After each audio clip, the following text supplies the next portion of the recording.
Hey guys, Taki here. In this video I'm gonna go over my Bladestorm of Uncertainty Slayer build that I league started with and ended up taking all the way to tier 17 map farming and clearing all uber bosses.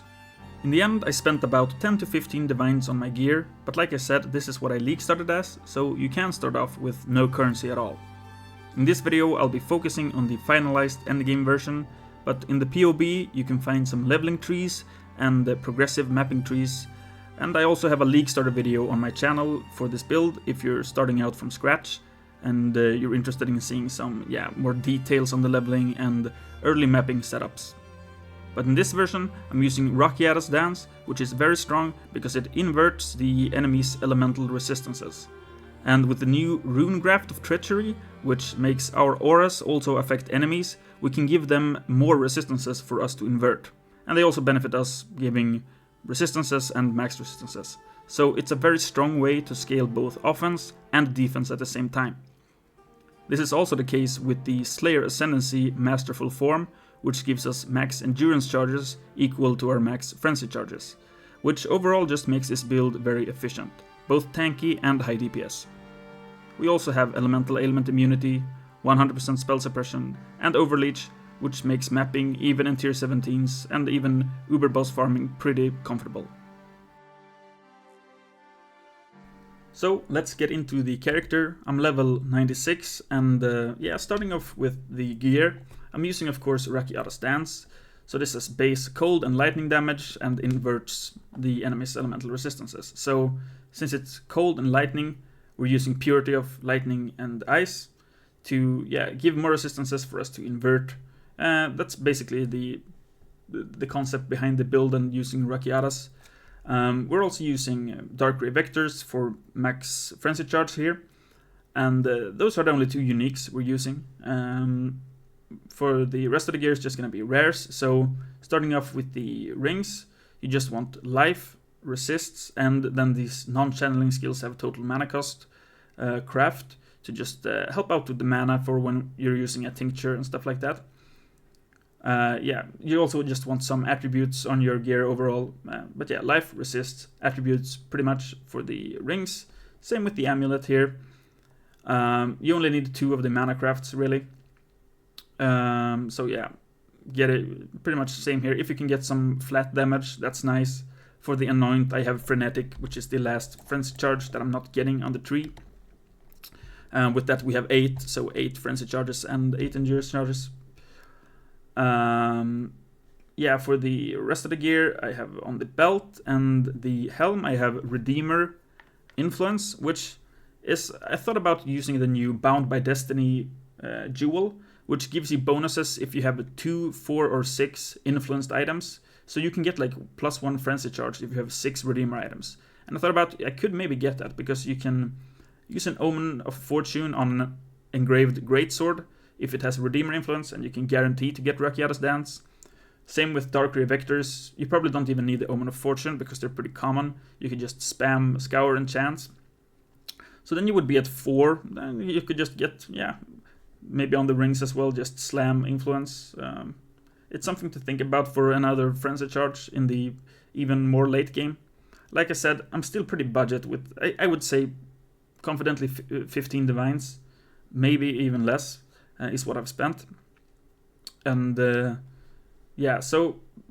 these Redeemer influenced items, so I crafted, for example, this belt with chaos resist essences until I hit life and 2 open prefixes. So I crafted the elemental damage with attack skills and slammed the Redeemer influence orb for this hits against shield enemies, increased damage against shield enemies, which is the best outcome. I got pretty lucky there, and again with the possible synergy with the jewel later on, but for now it's just some extra damage and it's not really necessary. If you just want even more budget options, you can just use a regular Stygian Vice, and with it or in it I have this here with just strength to help out with strength requirements and life and some resists, just the basics, again very cheap. You could get maybe a corruption with CB immunity here, corrupted blood immunity or something. I just put up this was very cheap, so I just threw a Valor on it and got some crit chance. But the other influenced item here is a Blizzard Crown. So Blizzard Crown gives you a bunch of flat damage, which I think it's something even north of 10% DPS here from the Blizzard Crown. The other part of this, your hits treat cold resistance as 10% higher, does not actually synergize with the Rakiatas, so there's no super special reason to use this. That goes into the penetration calculation rather than the inversion. So it's like calculated after the inversion, basically. So it's not super necessary, but I thought it was a pretty decent option for more damage. You could use a regular helm as well with Ether and Exarch influence. If you do that, so this one I crafted with the Loathing Essence to get mana reservation of skills. You can get that on an implicit on Eater of Worlds, so that's the benefit of using a regular helm, is you can get that on the implicit. So yeah, I crafted this with those essences until I hit life.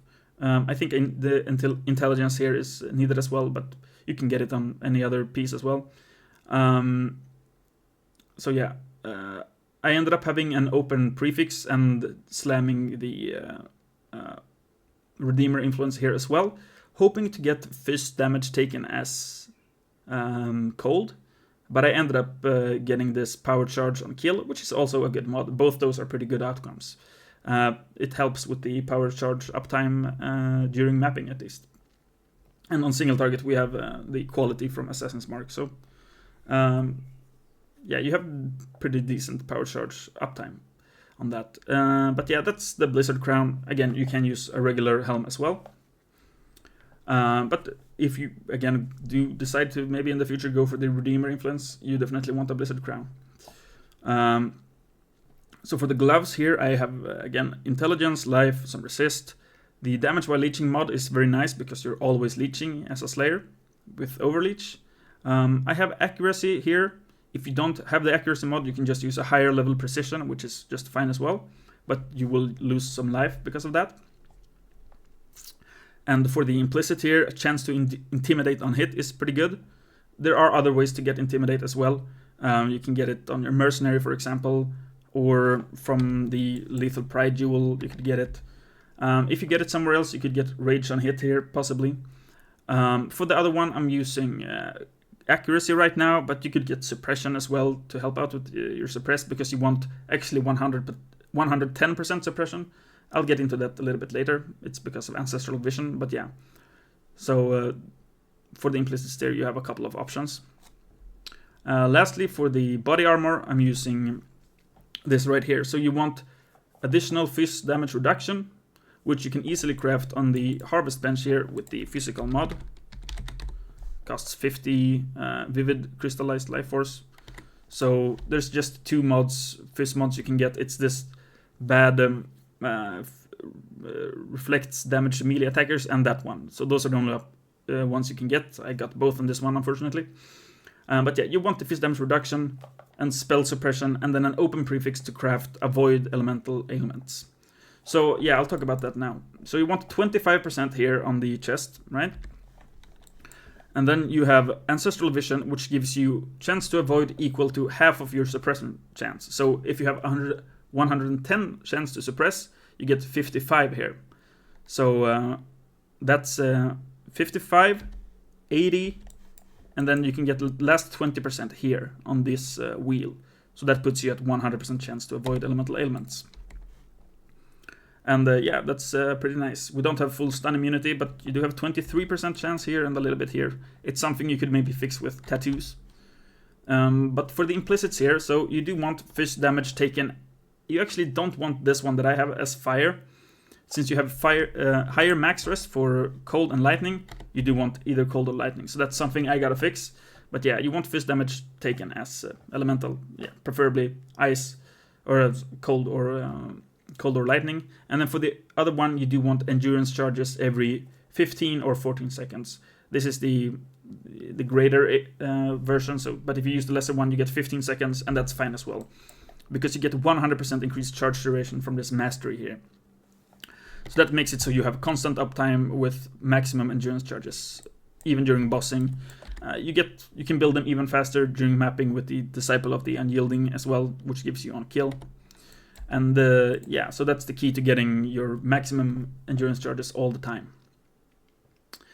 And yeah, that's it for the gear. For the flasks and the tincture, I'm using prismatic tincture here with melee weapon attack speed. You could use penetration as well.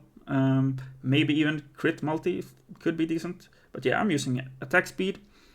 Then I have a silver flask with armor, increased armor for onslaught and some extra armor. This diamond flask, I also get a reroll. It has a reduced struct effect here, which I am ailment immune, so I should get something like crit chance or attack speed instead probably, or reduced curse effect maybe. So I'm gonna reroll this one. And I have a jade flask here that I'm using for mapping. Just jade flask with increased evasion. I think this puts me at about 50%, yeah, 51%, which is good multi-hit defense during mapping. For bosses, I usually put on sapphire flask if I'm doing Uber Shaper or Uber Elder for the cold resist. For the other bosses, I'm usually running just another life flask. And I also have the Eternal Struggle here. So this gives us 15% cull, which is nice to have during when you're Uber bossing. If you die and the boss is low, you can just put this on and finish them off. You can get one with a high int roll, and you can just replace it. I personally have to switch 1 point here to just be able to fit the intelligence, but yeah. That's a nice option for culling Uber bosses, since I don't have headsman. And that's it for the gear and the flasks. Well, the corrupted blood immunity from the flask, life flask, and the instant. So seething of sealing is what you want here. And I'll go over the jewels in this section as well. So, like I mentioned, Ancestral Vision for the ailment immunity. Watcher's Eye, just for some damage with precision, is all I have here. The immune to shock is before I was fully ailment immune, so but that extra mod doesn't cost anything anyways. So yeah, this is just a one mod, and I'm probably looking to upgrade this one pretty soon. That one is very cheap though. Then I have a Lethal Pride here. I have chance to deal double damage here and here, so 10% and 15 crit multi. I bought this one for 1 divine.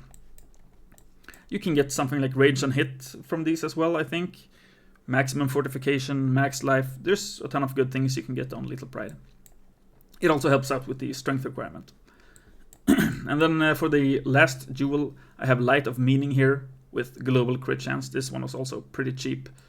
Should be just like maybe 50k or something now. I think that's what I bought it for. A little bit more expensive when I bought it, but that was some time ago. I imagine it's going down in price. So yeah, Light of Meaning with crit here.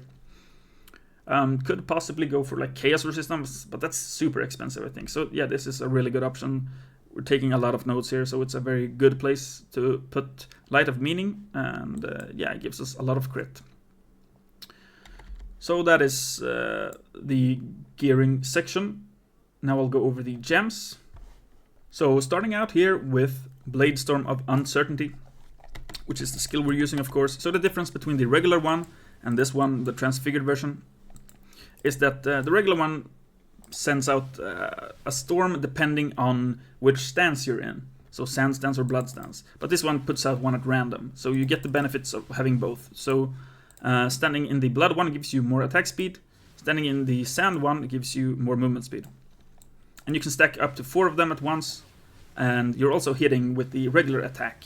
So for the PoE calculation, I have it as 5 Bladestorms. You could put it as 6, because the normal hit is actually hits twice as hard as the Bladestorm. So yeah, but I think 5 is fair for the PoE calculation. It also just has a higher damage multiplier than the regular one, so you can level with the regular one. For leveling, I use like Spectral Helix into Sunder into Bladestorm at level 28. But yeah, you want the Bladestorm of Uncertainty as soon as possible. And yeah, for the links, I'm using Close Combat, which gives a bunch of damage when you're close, which this is a very melee skill, so we're always close. It also gives a Combat Rush on hit, which means we get more travel skill attack speed, so you're leap slamming a lot faster when you're in combat and hitting things. which makes this build pretty mobile with Combat Rush and Frost blinking around. It doesn't have great AoE coverage as a skill, but the build does end up feeling pretty fast-paced when you're leap slamming around. Then I have Fortify support here. There are other ways to get Fortify, like you could get it on the tree over here, but that's like 6 points for the mastery. And you could get it on and then place it on the chest, but that's not very consistent. I think it's like 7% or something. And then you're losing the fist taken as, so I prefer using the gem. It's something like you can get like 15% more damage maybe with a good support. Like you could use here Ice Bite or maybe crit multi or elemental damage with attacks. There's some good options, but I think this is the best way to get Fortify, and you do want Fortify to be tanky. Then I have Multi-Strike. This is just a very good damage gem and makes the build feel smoother with high attack speed. Then you have Trinity, just the highest possible damage support, I think. Gives a bunch of penetration as long as you're hitting within the damage ranges, which we always are because, yeah, we're just cold and lightning damage. And then Inspiration, it's nice because it decreases the mana cost. So it makes it so you don't run out of mana with the tincture and stuff. Again, that's another one you could look to replace maybe. Maybe drop Inspiration and use another craft on the another mana craft could work out. And then that would be one way to gain some damage, but that's not as big of a difference as with the Fortify. It's something like maybe 7% damage. So I do like Inspiration. And yeah, those are the main links for the Bladestorm. For the auras, I'm running again Purity of Lightning and Ice. So when you're gearing, keep in mind that you do have a lot of resistances in the cold and lightning, so you mostly need fire resistance on your gearing. But yeah, it also gives max res, and again, more for us to invert with Rakiatas. Then I'm using Determination, just for some more armor. Hopefully you can get a little bit more armor than I have on my body armor here, but yeah, it gives us some decent armor with Flasks up, whatever. Something so you don't get destroyed by small hits when mapping, at least. And you have so much, you can like tank pretty much slams and stuff anyways with, you have the chest mod and you have 8 endurance charges, so you don't need a ton of armor anyway, even for big hits. So yeah, those are the auras I'm running with Enlighten here. Then I also have Flesh and Stone, always staying in Sand Stance, which makes it so you take 19% less damage from anyone in this range, in this aura, which is pretty much everyone, because again, we are very melee, so to say. And then the last aura is Precision with Arrogance I'm running here. You might have to level this a little bit higher, depending on what your accuracy is looking like. And that's all the auras. For the movement skills, I'm using Leap Slam and Frost Blink. With Leap Slam, I have faster attacks. You don't need Life Tap here, because you have the minus mana crafts. I also have Enduring Cry, which is something you don't use very often. It's like if you're zoning into like a tier 17 map boss maybe after you died and you just need to get your endurance charges up very quickly. That's something you can press, but it's not something you press very often at all. Then I have Vol Molten Shell here. So the regular Molten Shell is on cast when damage taken, and then you can press Vol Molten Shell as you see fit when you need. When you think you're taking a lot of incoming damage. But yeah, otherwise it's on cast when damage taken. I have it on life tap, so it always goes off. Then I'm running Assassin's Mark with Mark on Hit and life tap, again just to make it easier on the mana. Yeah, Assassin's Mark on Hit gives us some crit chance, crit multi, and power charge uptime. And then lastly I have Blood Rage. It's just something you can press for some more attack speed, a little bit more damage, and builds your frenzy charges faster, but you do get frenzy charges on kill with Disciple of the Slaughter anyways. So as you can see, I don't even have like quality on my Trinity, on my Blood Rage. I'm using the wrong setup here and on the chest, so I'm very much not optimized at all.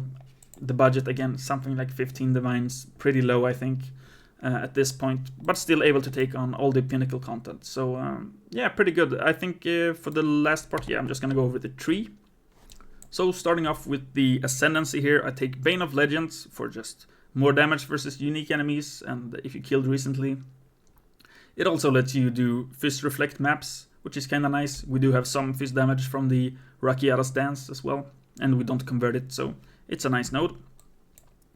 And yeah, the Rakiatas only has a 5% crit chance, so Overwhelm is really nice, putting it to 8%. Then we get Masterful Form for the +1 Frenzy and all those endurance charges. And lastly, Brutal Fervor for Overleech and just a higher maximum leech and a 10% reduced damage taken while leeching. I also have some more increased maximum leech here from the Mastery and the Vitality Void. But yeah, the tree is looking something like this. You can check it out at your own pace in the PoB, as well as progressive mapping trees from like level 80, 90. I think I'll put one for level 100 as well. And I guess some leveling trees too, if people want to see that. Otherwise, I do have the League Starter version. But yeah, pretty much going up here, taking a lot of spell suppression on the tree.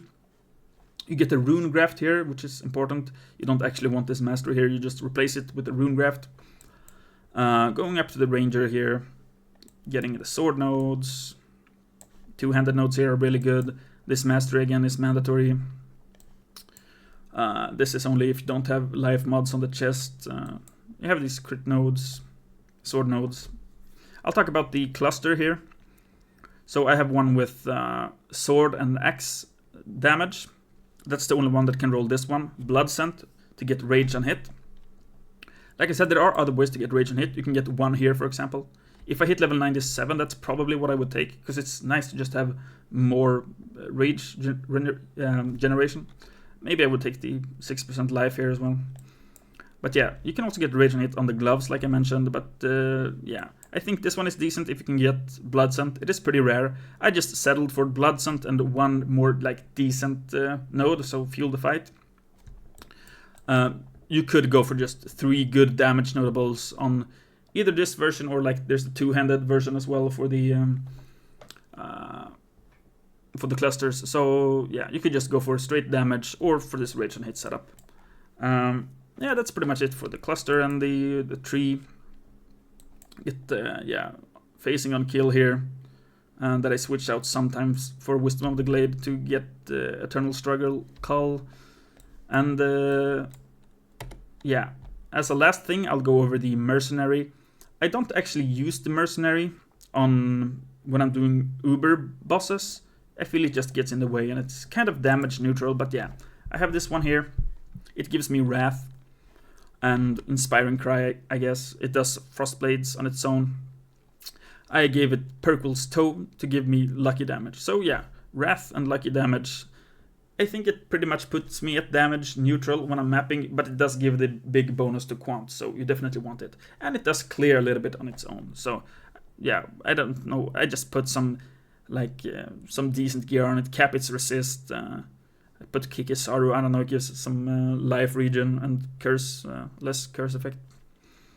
But yeah, I haven't tinkered too much with the Mercenary. You could put on maybe the Calms belt to get more fist to fire conversion taken by enemies that are close.